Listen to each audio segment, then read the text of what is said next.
Ramadhana imanan wa ihtisaban ghufira lahu ma taqaddama min dhanbihi.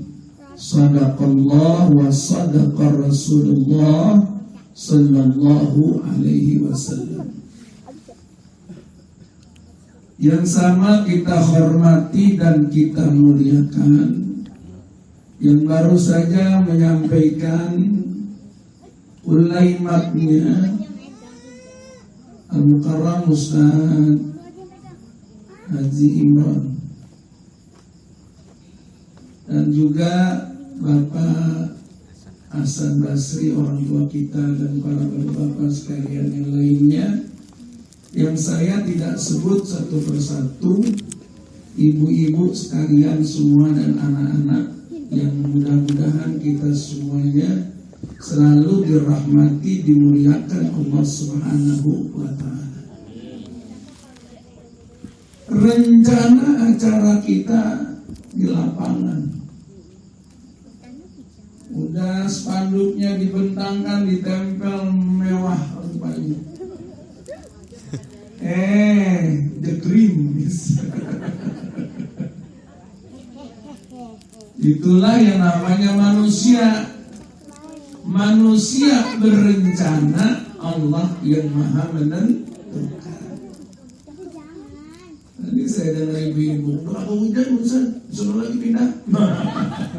Jam 11 baru mulai ntar. Matanya udah kiyep-kiyep deh.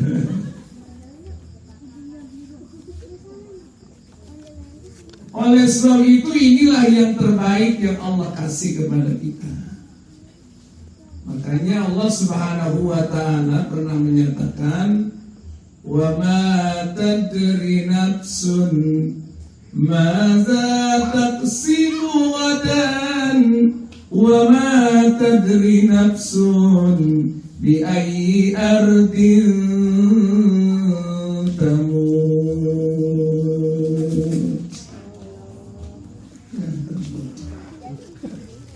Tentang krimi saja kan. Wa ma tadri nafsun, tidak ada seorang pun yang dapat mengetahui maza taksibu gadan, apa yang akan dia buat besok hari. Wa ma tadri nafsun, dan tidak ada seorang pun yang mengetahui bi ayyi ardin tamut, di belahan bumi mana dia bakal meninggal. Kira-kira yang besok kita mau kerjain, kita tahu nggak? Kita tahu nggak? Walaupun kita orang yang super sibuk, pekerjaan kita agendakan, tetapi tidak semua pekerjaan yang ada di dalam agenda itu kita bisa kerjakan, belum tentu. Kadang-kadang yang nggak teragendakan muncul secara tiba-tiba, dan itu minta diprioritaskan. Bu, iya Bu ya. Ibu-ibu kadang-kadang kita begini nih. Kita udah janjian nih. Cek. Penawan. Besok pan ayah pengawasan. Iya. Bareng. Ayo atuh bareng. Udah janji ibu sekalian pakai baju apa? Kalau dulu kan begitu ngomongnya. Pakai baju apa?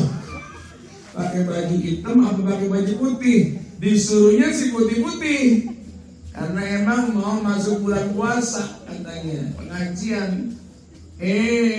Pas besok udah datang waktunya, dia sehat, dia mau pergi ngaji, dia minta izin sama temannya. Ayo, nggak jadi pergi saya. Kenapa? Ada saudara saya yang sakit, ada di rumah sakit Pondok Indah, sudah dalam keadaan kritis. Ngaji apa nengokin saudara yang udah kritis? Nengokin saudara? Nggak jadi tuh ngajinya. Padahal udah diagendain loh. Udah. Ada pekerjaan yang tiba-tiba muncul. Itulah kehendak Allah Subhanahu wa ta'ala. Wa ma tadri nafsun bi ayyi ardin tamut. Di belahan bumi mana kita bakal meninggal, nggak ada yang tahu juga. Jangan kata di belahan bumi mana, hari apa, jam berapa, siang apa, malam, tahu nggak? Nggak tahu. Jangan kata kita, rumah sakit juga nggak tahu. Dekat rumah saya dulu ada orang Padang. Ada orang Padang udah tua. Udah tua, rambutnya udah putih. Sewaktu lagi sholat dengan saya, karena saya ketua masjid, waktu itu saya tanya, panggilannya Datuk, tuh umur berapa sekarang? Dia bilang 87. Nah, banyak banget udah umur dikumpulin. Udah banyak banget umur dikumpulin, saya kata. Terus program apa yang Datuk mau kerjain di masa tua? Saya mau pulang kampung, Pak Ustadz. Saya nggak mau mati di sini. Itu kan dia ya.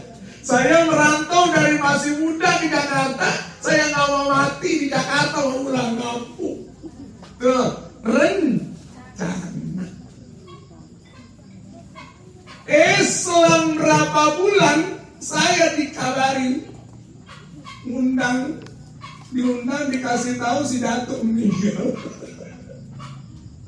Dikasih tahu, Ustaz, ada apa? Datuk meninggal. Kagak sakit lagi, nggak sakit lagi Ustaz. Emang Blok M, dagangin Blok M. Akhirnya Bapak Ibu Saudara sekalian, pas saya datang sama istri, dia bilang, tuh mau mati di kampung di sini juga. Itu yang kita nggak tahu. Maka dari itu, pokoknya apa yang kita kerjain itu, apa yang Allah pilihkan kepada kita, itu yang paling baik. Dan malam ini rencananya mau di sono, enakan motornya kelihatan semua. Kalau di sini motor di sono lain, di sono lain. Maklum namanya di rumah. Akan tetapi inilah yang paling bagus dan paling baik, pilihan Allah kepada kita. Nggak ada kata lain terkecuali ucapan kita yang paling indah, Alhamdulillah. Alhamdulillah, udah kata-kata indah. Alhamdulillah ini Bapak Ibu Saudara sekalian, Nabi ajarkan pertama kita melek mata kita di pagi-pagi buta.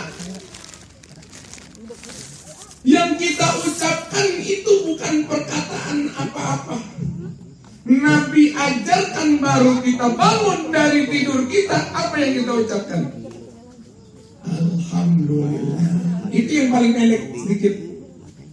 Yang panjangnya, Allazi ahyana ba'dama amatana wa ilaihin nusyur. Bangun tidur belum kita kerja, belum kita pegang anak, belum kita urus pekerjaan rumah buat ibu-ibu, bapak-bapak belum pekerjaan kantornya, baru melek mata kita disuruh ucap Alhamdulillah. Allazi ahyana, yang telah menghidupkan kami, ba'da ma amatana, setelah kami dimati. Tidur itu sebenarnya saudaranya mati, Bu.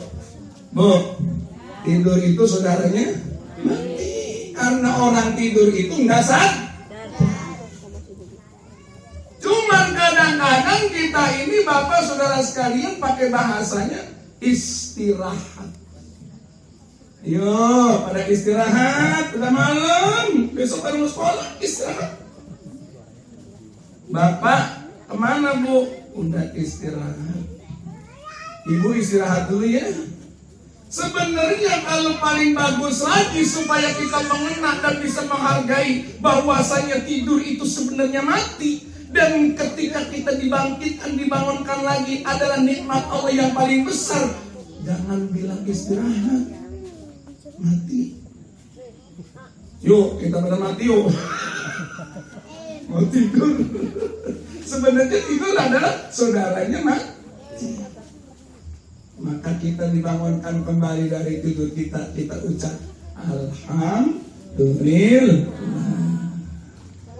Hadirin dan hadirat sekalian, anak-anak semuanya yang hari ini alhamdulillah anak-anak ini diikut sertakan karena kita mau menyambut bulan suci Ramadan. Tinggal hitung beberapa hari lagi kita akan masuk bulan suci Ramadan. Mudah-mudahan kita masih dipanjangi umur, disehatin badan, dimantepin iman Islam, dan dapat melaksanakan ibadah puasa bersama keluarga anak-anak semuanya dengan bahagia. Amin ya rabbal alamin.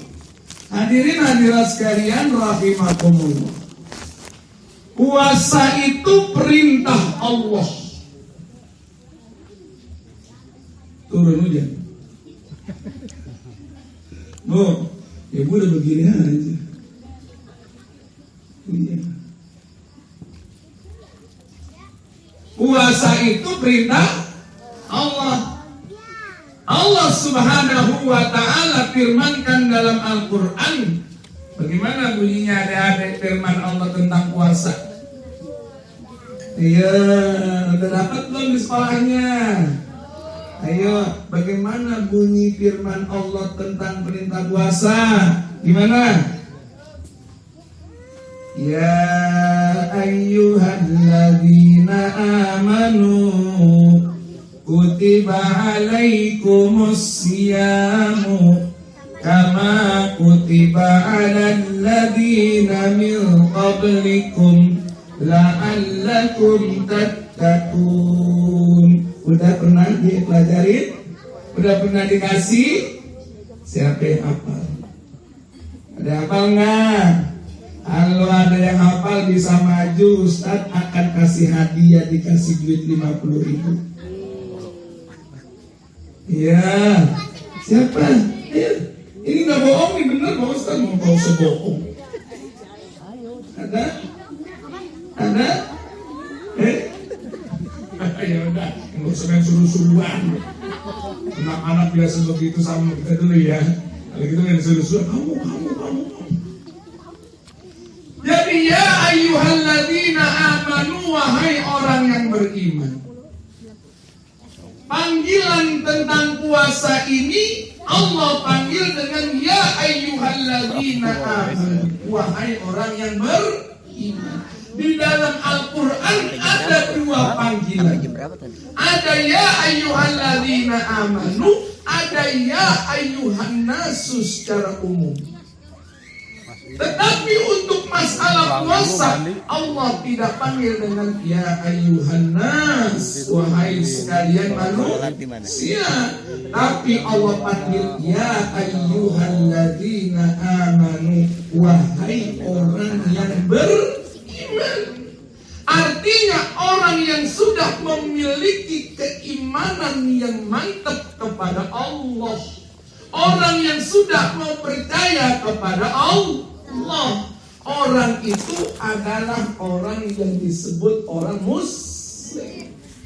Itu yang menjadi kewajiban dia akan menyambut panggilan Allah tentang perkara puasa.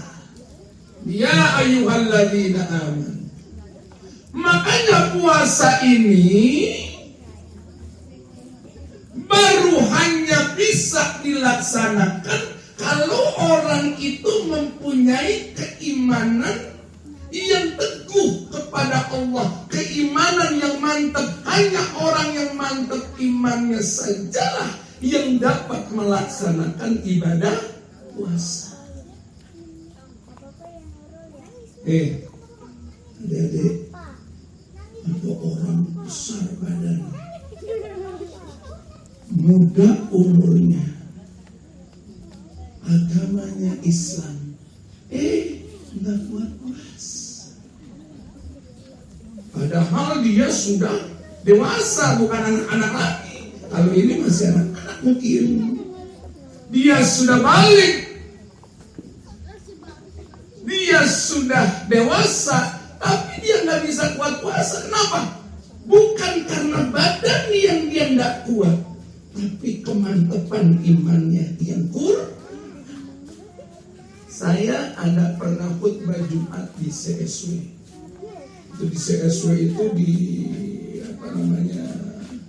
listrik, ya PLN, Blok M, Almanar di situ. Itu kan Almanar yang sholat, orang-orang luar juga pada sholat di situ. Di bulan puasa ada orang yang habis sholat Jumat, dia berganti pakaian lagi. Dia nggak tahu, saya amati dari jauh, ganti pakaian kotor. Akhirnya saya tanya, dia deket saya, dia cium tangan. Pak Ustadz, kirain siapa, saya dilihatin ya. Ini aja, lihat aja. Kamu saya lihat berganti pakaian. Iya Ustadz, tadi kan mau sholat, sekarang saya ganti pakaian kerja. Kerja di mana?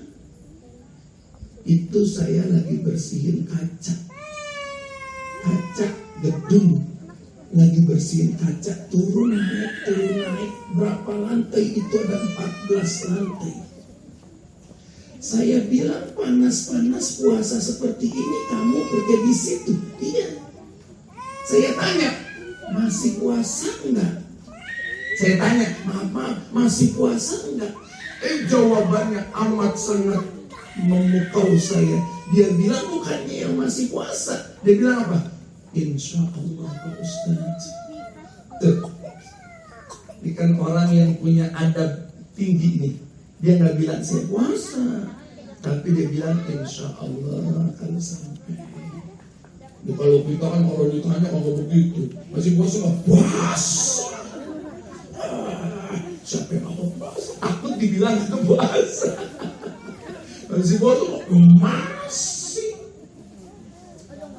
Jawabannya letaknya bukan main. Masuk enak aja. Kenapa kamu bilang begitu? Enggak, bibir kamu tuh basah aja lah kering-keringnya. Saudara hadirin sekalian yang dimuliakan oleh Allah, nah itu bahwasanya kerjaan yang berat sekalipun terik matahari menyinari tubuhnya, karena ininya mantap keyakinan dan keimanannya, walau pekerjaan berat sekalipun bisa dia atasi. Kenapa? Keyakinan dan kemantapan iman kepada Allah akan perintah puasa.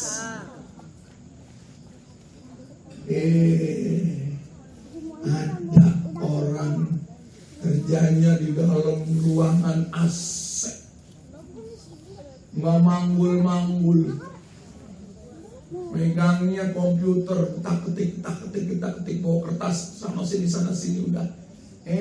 Jam 11:30 udah lagi duduk di gado-gado lontong.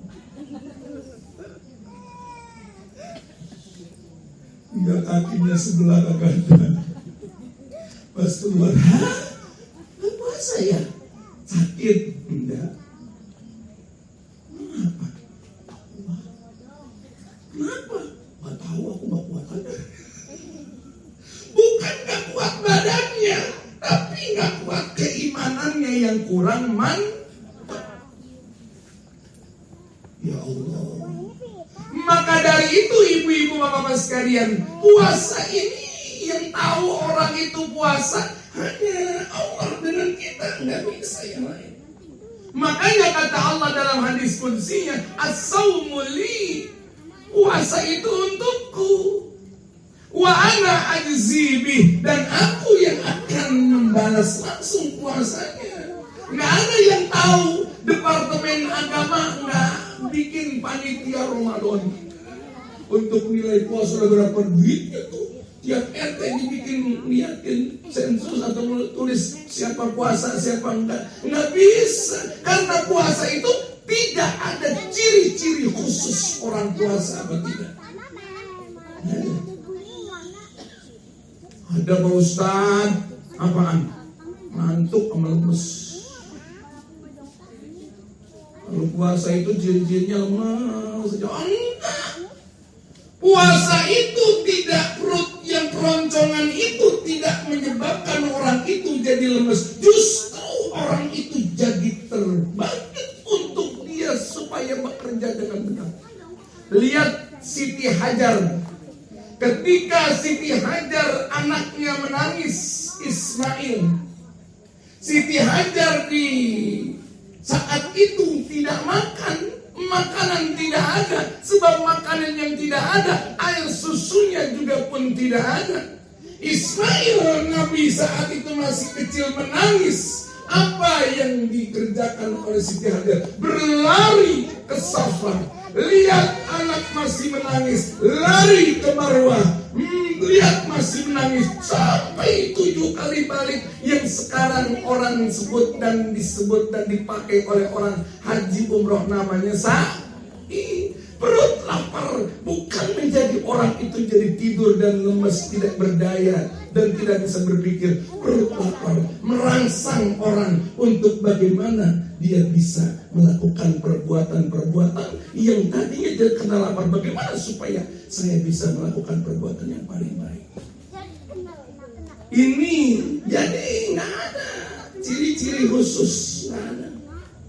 Ada ciri-cirinya apa? Orangnya masih anak-anak dulu. Kita masih anak-anak. Ciri-ciri lagi puasa, beludah mulut. Sampai mulut kita kering. Kenapa? Katanya kagak boleh minum, nggak boleh makan, termasuk air liur yang ada di mulut kita juga kita buang terus. Akibatnya tenggorokan jadi kering. Ini puasa yang Allah firmankan dalam Al-Quran. Syarat untuk orang berpuasa itu yang pertama, dia punya identitas sebagai muslim. Orang yang bisa puasa itu adalah orang yang punya keimanan yang mantap akan perintah ibadah puasa yang datang dari Allah Subhanahu wa Ta'ala. Jadi saudara-saudara sekalian, Bapak dan Ibu sekalian yang dimuliakan oleh Allah.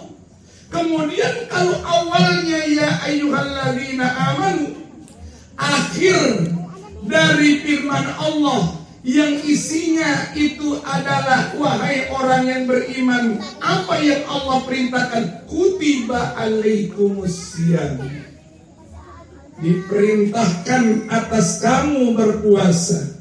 Ai furidah alaikumusiyam, diwajibkan atas kamu berpuasa. Jadi perintahnya itu adalah berpuasa. Akhir dari firman Allah ini adalah la'allakum tattaqun. Yang Allah inginkan dari orang yang beriman melaksanakan perintah puasa, Allah inginkan supaya orang yang beriman itu juga mendapatkan satu predikat orang yang bertakwa kepada Allah. Jadi iman dan takwa itu lebih tinggi mana gelar iman dan takwa? Lebih tinggi takwa. Orang yang beriman belum tentu mempunyai takwa, tapi orang yang takwa udah pasti beriman. Bagaimana orang yang takwa itu? Orang yang takwa, kata Imam Ali karramallahu wajhah, cirinya adalah khauful jalil. Orang yang takwa itu adalah bukan sekedar iman doangan, tetapi dia lebih tinggi lagi, khauful jalil. Dia takut terhadap Allah Subhanahu wa Ta'ala. Di mana saja, kapan saja, dia selalu merasa diawasi oleh Allah. Ibadah puasa itu ada tuh tertanam di situ. Sebenarnya kalau kita sahur bersama dengan keluarga, makan satu meja dengan istri, suami dan anak-anak. Ketika suami keluar dari rumah, anak keluar dari rumah, istri keluar dari rumah, kira-kira istri, suami, anak bisa melihat pekerjaan orang tuanya atau pekerjaan anaknya di luar rumah? Tidak. Andai pun kita mau membatalkan puasa, bisa nggak? Bisa. Bapak-bapak udah habis makan sahur. Maklum baru puasa pertama. Puasa kan paling berat puasa pertama. Ya Allah, kerjanya di sana gelodok. Ya, dari ujung ke ujung kan naik busway ke gelodok. Luar biasa. Sampai di sana udah kerja, pulang. Udah pulang di Blok M, udah ada ting ting ting ting ting ting ting ting ting apa ya? Tukang teh botol. Tukang teh botol nggak sore doang, jam 12 mau jadi pukulin. Rupanya kali imannya setengah-setengah. Lirik kanan, lirik kiri. Kayaknya nggak ada yang dikenali orang ini, banyak orang tapi nggak ada yang kenal sama saya. Masuk aja warung misalnya, makan blok blok blok blok blok blok, udah makan langsung pulang. Assalamualaikum, kata ibunya. Waalaikumsalam. Ya apa? Membewi baru pulang. Iya. Ya Allah Pak, panas banget hari ini. Iya panas banget. Kata si bapaknya, panas bener hari ini. Iya panas banget. Masih puasa Pak? Mudah-mudahan. Padahal dia pulang pora-pora. Istrinya kira-kira percaya nggak dia itu masih puasa? Walhal tadinya udah batalin di mana-mana. Percaya nggak? Percaya aja. Kita semuanya dengan yang lain husnuzon, gak ada susah. Husnuzon. Kata suami percaya dia masih puasa, ya iya aja. Kata istrinya, Pak, olek aku udah bikinin, cendol aku udah beliin. Emang dipesen, mah sore yang ada mademnya bikin makanya panas banget hari ini. Oh iya, ya, sampai pacar Cina kita bikin. Campurin satu.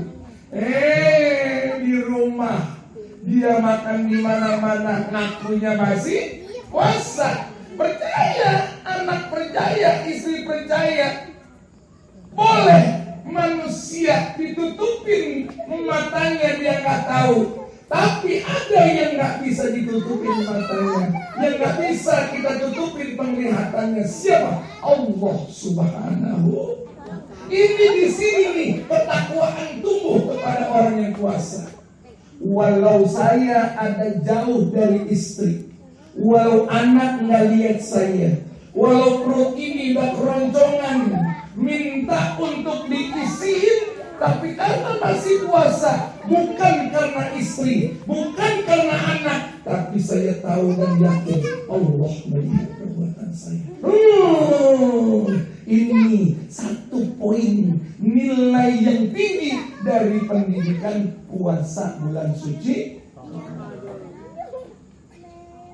Kalau aja ini nempel terus nih pada diri orang yang beriman sampai terus selesai puasa, dia pakai pendidikan yang Allah sudah kasih, insya Allah dia selamat dari urusan-urusan perkara yang tidak baik. Dia akan selamat dari hal-hal yang tercela. Dia akan selamat dari perbuatan-perbuatan yang buruk. Kenapa? Karena apa yang Allah sudah terapkan dalam dirinya. Ciri-ciri orang yang bertakwa itu selalu ada dalam dirinya sampai kapanpun, sampai ketemu Ramadan yang akan datang lagi. Diterapkan lagi peringatan itu dari Allah kepada kita. Khawful jalil. Ciri-ciri orang yang takwa. Yang kedua kata Ali, wal amalu bima fit tanzil. Orang yang takwa itu mengamalkan apa yang Allah Subhanahu wa ta'ala terangkan dalam Al-Quran. Jadi Quran itu bukan sekedar hanya dibaca. Walau membaca Quran itu rahmat, dan ibadah pahalanya besar, tapi tidak sekedar baca, dia berusaha mengamalkan nilai-nilai yang Allah tanamkan dalam kitab suci Al-Quran. Allah katakan, wa qadha rabbuka alla ta'budu illa iyyahu wa bil walidaini ihsana. Diwajibkan kepada setiap manusia agar dia tidak menyembah terkecuali Allah yang dia sembah. Wa bil walidaini ihsana, kepada dua orang tua dia harus berbuat bakti. Oh, benar-benar didikan orang tua yang begitu indah tertera dalam diri anak. Anak tumbuh menjadi orang yang bakti kepada Allah Subhanahu wa ta'ala. Wal amalu bima fitanzil. Allah katakan, wa aqimis salat innas salata tanha 'anil fahsya'i wal munkar. Dirikanlah salat. Ketika kita sudah tahu perintah Allah dunia sedemikian, kita tidak pernah lepas dari apa yang Allah perintahkan di mana saja. Sholat itu kita tegak, baik dikala sehat atau dikala lagi sakit. Bu, kalau lagi sakit sholat enggak? Kalau akal kita masih baik, ingatan kita masih bagus, walau kita tidak bisa turun dari tempat tidur, masih ada kewajiban sunat kita. Terkecuali kalau akal kita sudah tidak lagi sehat, artinya sudah lupa, sudah pikun, atau sudah kita tidak tahu waktu, atau sudah diam aja orang itu nggak bisa dipanggil apa-apa, lepas sudah kewajibannya akan perintah Allah salat, karena dia sudah tidak lagi sadar sebagaimana orang sehat. Ya, jadi wal amalu bima fitanzil. Al-Quran kita ini yang Allah firmankan itu, ayo kita kerjain, ayo kita amalin. Mudah-mudahan dengan kita amalkan itu akan tumbuh pada diri kita manusia yang beriman plus bertakwa kepada Allah. Ya. Yang ketiga kata Ali, ciri orang yang bertakwa itu wal isti'dadu liyaumir rahim. Apa isti'dad? Isti'dad itu selalu dia itu mempersiapkan dirinya liyaumir rahim, akan satu perjalanan yang panjang. Karena manusia itu perjalanannya bukan dari lahir sampai tutup mata saja, tapi manusia perjalanannya setelah dia tutup mata, istirahat masuk ke dalam kubur, nanti akan dibangkitkan lagi oleh Allah, dihidupkan lagi, disual dan dihisab, kemudian nanti ditempatkan di mana layaknya dia sesuai dengan amalnya, apakah masuknya surga atau masuknya neraka. Kalau masih ada iman walau seberat zarah sekalipun, dia bakalan masuk surga. Tapi udah mati orang yang lain pada masuk, baru ujung-ujung dia datang ke surga. Ditanya sama temannya, bang, baru nyampe bang di surga. Saudara hadirin sekalian, itu istiqdad di yaumir rahim. Maka orang yang bertakwa itu adalah orang yang betul-betul dari didikan puasa ini, Bapak Ibu sekalian, tumbuh dan tampil menjadi orang yang paling baik di atas permukaan bumi ini, yang beriman kepada Allah, percaya akan ketuhanan Allah Subhanahu wa ta'ala, dan dia berusaha menjadi orang yang paling baik di atas permukaan bumi, supaya nanti di akhiratnya juga dia dibangkitkan menjadi orang yang baik. Tinggal puasanya kayak apa supaya mendapatkan predikat mutakin, bukan sekedar puasa. Puasa kata Imam Ghazali ada puasa awam, ada puasa khusus, ada puasa khusus kata Imam Ghazali. Puasa awam bagaimana? Sekedar puasa saja. Ya pokoknya ngelaksanain perintah Allah aja udah. Ya jadi sekedar hanya nahan lapar, menahan minum aja udah. Ngomongin orang jalan terus, bohong jalan terus, ini puasa awam. Tapi orang yang puasa setiap tahun tidak boleh puasa awam terus. Dia harus meningkat puasanya menjadi puasa paling tidak puasa khusus. Artinya puasa sekedar dia tidak menahan lapar minum saja, tapi menahan mulut dia, menahan matanya, menahan telinganya, menahan tangannya, menahan kakinya, menahan anggota tubuhnya dari hal-hal yang dimurka Allah Subhanahu wa ta'ala. Itu namanya puasa yang khusus. Jangan mudah besar kita udah berkali-kali puasa hanya lapar sama haus doang yang kita tahan. Yang lainnya jalan terus. Ini namanya tidak punya peningkatan di dalam kita melaksanakan ibadah puasa. Nah oleh sebab ini Bapak Ibu Saudara sekalian yang dimuliakan oleh Allah, apa yang Allah takdirkan inilah. Ini hujan, ibu-ibu basahan. Kalau saya ngomong panjang-panjang, inilah ayo kita masuk di bulan Ramadan. Mudah-mudahan kita diberi panjang umur, sehat badan, dan juga besok kita masuk bulan Ramadan dengan kita bergembira. Bergembiranya orang yang menghadapi puasa saja itu sudah merupakan pahala besar dari Allah. Kata Nabi, man fariha bidukhuli Ramadan haramallahu jasadahu ala niran. Siapa orang yang puasa, siapa orang yang gembira dengan masuknya bulan suci Ramadan, dia akan diharamkan jasadnya dari sentuhan api neraka Allah Subhanahu wa ta'ala. Mudah-mudahan dengan puasa besok yang kita akan jalan, kita ucapkan marhaban ya sahur Ramadan, marhaban ya sahur syami, marhaban ya sahur Ramadan, ya sahur Ramadan, marhaban ya sahur qiyam. Selamat datang bulan puasa, bulan di mana orang semuanya melaksanakan ibadah puasa.